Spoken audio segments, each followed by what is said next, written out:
دیجیتال میدیای میوزیک ناس وبسایتێکە بۆ کۆکردنەوە و پێشکەشکردنی چەندین بەرهەمی میوزیکی بە تایبەت دەربارەی هەواڵی میوزیکی و چەندین وتار و بابەتی دیکەی میوزیکی لەخۆ دەگرێت کە هونەرمەندان ئەتوانن وەک سەرچاوە سوودی لێوەربگرن.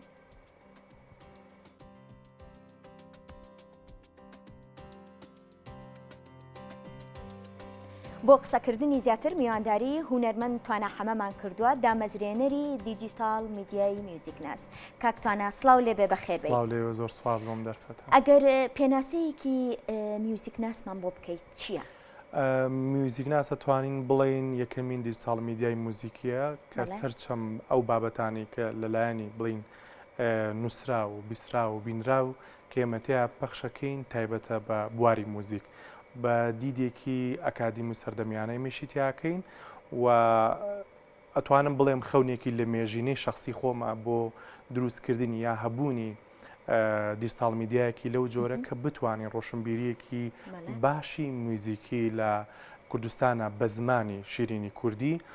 بڵاو بکەینەوە. دوجار لە 18 سێی ئەم ساڵدا دەستمان کردەوە پەخشکردنی بەرهەمەکانمان. سەرکەوتوو بن. بە دیجیتالکردنی بابەتە هونەریەکان بە تایبەت میوزیک تا چەند گرنگە بۆ هونەرمەندان؟ ئەگەر لە ناو خۆتان نەزان دنیای دیجیتال میدیا ڕۆژ بە ڕۆژ لەوەرە و پێشچوونە هەر تەنانەت بەشێکی زۆری تیڤی و میدیا بەگشتی نووسرا و بینرا و هەمی هاتوۆتە ناو پلاتفۆرمەکانی سۆشیال میدیایا لە بواری دیجیتال میدیا خۆیانە بینەوە. ئەمەوە ئەکات کە من زۆرجا کە سەیری زۆربەی ئەو زمانانی تێکەم دەیان ماڵپەر و دیجیتال میدیای هاوشێوە هەیە کە بە زمانێکی دیکەن، بە زمانی فارسی، عەرەبی، تورکی یا ئینگلیزی، بەڵام تا ئێستا شتێک لەو جۆرە نییە بۆ زمانی کوردی. ینی من زۆرجا کە خۆم تەلەبەی زانکۆ میاپەی مانگا بووم بۆ ڕۆشنبیری شخصی خۆم وەکو مۆزەسیانێ پێویستم بە چەند شوێنێکە بوو کە بابەتی هونەری تیا بخوێنمەوە، بابەتی دەربارەی موزیک تیا بخوێنمەوە. ئێمە بەداخەوە تا ئێستا نەمان بوو کە بەڕاستی ئەمە ئیشی بڵێم شخصی نیە، چەنە هەموم بابەتانی کە لە کوردستان ناکرێ هەوڵی تاکە کەسیە ئەبێ ئەمە بڵێن ئەمە وەزارەتی ڕۆشنبیری یا ئەو زانکۆکان پەیمانگاکان هەر یەکی خۆیان جۆرێک لە دیجیتال میدیای و وێبسایتێکان هەبێت کە ڕۆشنبیری پەخشکن بۆ بڵین بۆ خەڵکی کوردستان. بەداخەوە کە لەبەرەوە نەبوو دیسانەوەکو هەموو بوارەکانی تری ڕابردوو کە ئیشم تیا کردووە ئەمریکەشم قسە سەرشانی خۆم بە هاوکاری چەند برادێکم، یەکێک لەوانە کە دیزانی وبسایتێک کردو کاک زانیار و چەند گەنجێکی خۆبەخش کاک حەمە و چەند کەسێکن وەکو چەند ژوورێکمان دروست کردووە. ئێمە لە بیدایەتین، بەڵام چەند ژوورێکی بڵێن وەرگێڕانمان هەیە،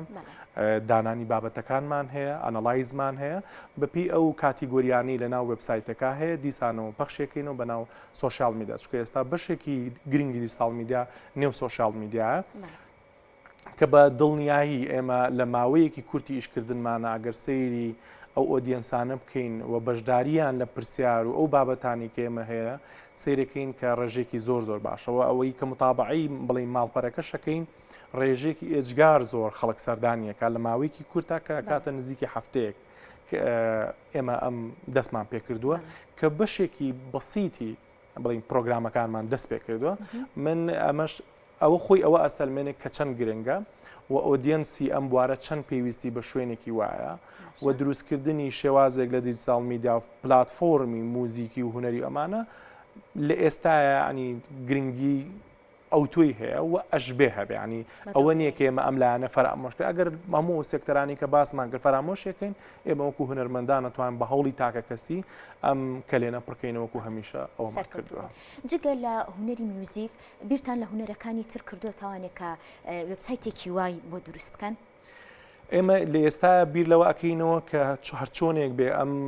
دیجیتال میدیا بتوانین سۆرسێکی خۆشیێنی بۆ دروست بکەین. یعنی وەکو ئەوەی کە ئێستا هەموو ئەو لایەنە هونەریانە هەمیشە چاوی لە دەستی کەسانی ترە، ینی لایەنێکی حکومی، بەڵام من لە مەنیجمنتکردنی ئەوام کە بزنسێکی بۆ دروستکەم کە خۆی ئۆتۆماتیکیان بڕوە. ئەگەر ئێمە لەم پرۆسەیە سەرکەوتوو بووین و پێویستمان بەدەستی تر نەبوو، چونکە ئەم شێوازی لە دەرگایانی بەرپرس و موسساتی تری حکومەن بەڕاستی ئەمە ئیشی منیەوە هەر باوەڕیشم پێ نییە، بۆیە هەوڵێم کە خۆی بژێنێ کە خۆی ژیان ئێمە ئەتوانین وەکو بەشێک لە ئیشکردنمان هەوڵ بین بۆ لایەنەکانی تر، بەڵام مەرجە سەرکەوتنی تەواو بڵین لە ڕووی خۆژیێنی وەبسایتەکەەوە کە من ئامانجیمە لە ناو وەبسایتەکەشا لە بەشی دەرباران نووسیمانە هەموو ئەوەی ئەگەر ئێمە لە ئایندا لە ڕووی ڕیکلامەوە یا لە ڕووی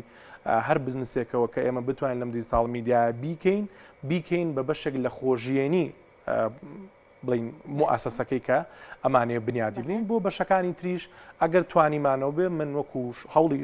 بڵین شخصی خۆم دیسان و حەزم لێتی هەموو بارەکانی هوەر ئەم جارە بڵێن موزیکمان کرد ئەگەر موزیک سەرکەوتو بوو ئەنج سینەما ئەنج شانۆ بە پێ ئۆدیەنسانی کە لە کوردستانە هەیە و ئەگەر منیش نەم کرد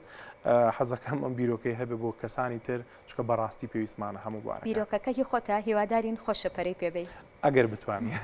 سەرکەوتی بین سپاس کامە دەبێت سپاس بۆ زۆر هیوای سەرکەوتنە بۆ خوازم زۆر سپاس بە